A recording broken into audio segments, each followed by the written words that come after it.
हिंदू धर्म में मृत्यु के बाद आत्मा की यात्रा एक बहुत ही विस्तृत और गूढ़ विषय है।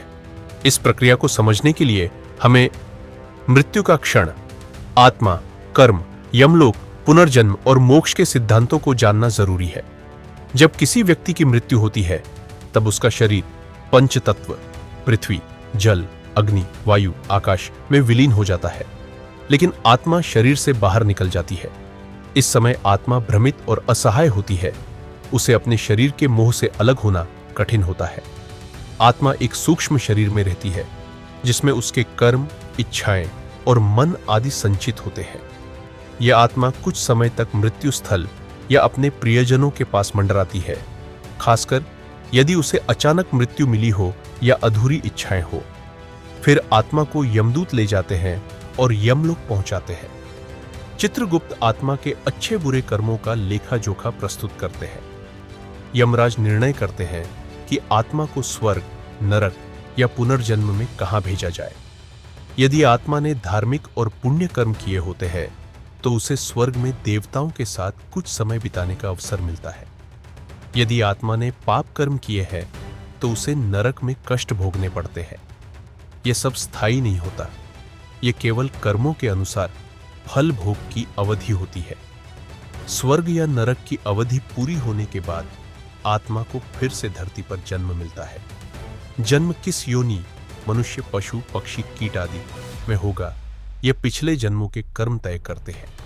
उदाहरण, जिसने सत्कर्म किए वह अच्छे परिवार, स्वस्थ शरीर और अच्छे संस्कारों के साथ जन्म पाता है।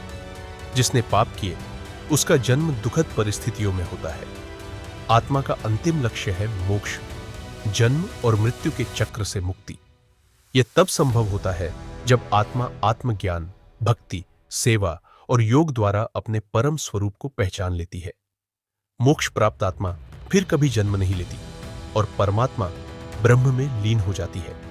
शास्त्रों के अनुसार श्लोक भगवद गीता 2.20 न जायते म्रियते व कदाचिन नायम भूत्वा भविता व न भूयः, अर्थात आत्मा कभी जन्म नहीं लेती, कभी नहीं मरती। जन्म मृत्यु का चक्र तब तक चलता रहता है जब तक आत्मा मोक्ष प्राप्त नहीं करती।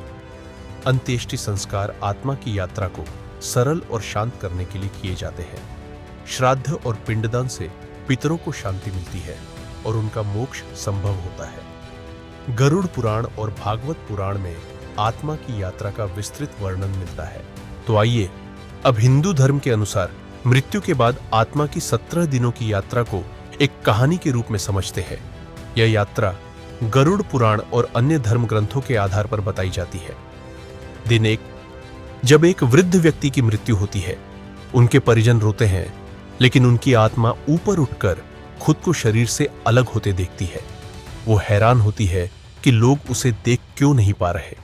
अब वो अपने शरीर को, अपने घर को और परिवार को छोड़ नहीं पा रही। दिन 2 से 3 आत्मा अपने घर के आसपास घूमती रहती है। वह अपने प्रियजनों की यादों में बंधी रहती है। अभी उसे यमदूत दिखाई नहीं देते। वह सोचती है, क्या मैं मर गया हूं? लेकिन मन स्वीकार नहीं करता।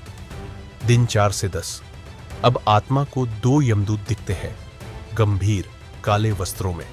वे कहते हैं, अब तुम्हारी यात्रा शुरू होती है, हमें तुम्हें यमराज के पास ले चलना है। आत्मा डरती है लेकिन विरोध नहीं कर सकती। यह 13 दिन तक की कठिन यात्रा होती है। दिन 11 से 13, आत्मा को रास्ते में अपने कर्मों की झलकें दिखती है, जहां उसने किसी भूखे को भोजन दिया था या किसी का अपमान किया था। हर दृश्य उसे अंदर तक झकझोर देता है। दिन 14 से 17, अब आत्मा यमलोक पहुंचती है। चित्रगुप्त उसके कर्मों का लेखा जोखा एक किताब से पढ़ते हैं। यमराज निर्णय सुनाते हैं, तुमने कुछ पुण्य भी किए हैं और कुछ पाप भी, इसलिए पहले तुम्हें नरक जाना होगा, फिर स्वर्ग और फिर पुनर्जन्म। धरती पर क्या होता है?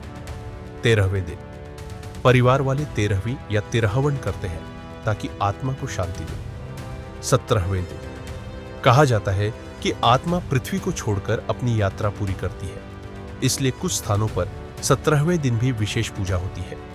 आत्मा अमर है, मृत्यु केवल एक पड़ाव है। उसके बाद आत्मा को अपने कर्मों के अनुसार फल भोगना होता है। अंतिम मुक्ति, मोक्ष। तभी मिलती है जब आत्मा पूर्ण ज्ञान, भक्ति और सेवा से मुक्त हो जाती है।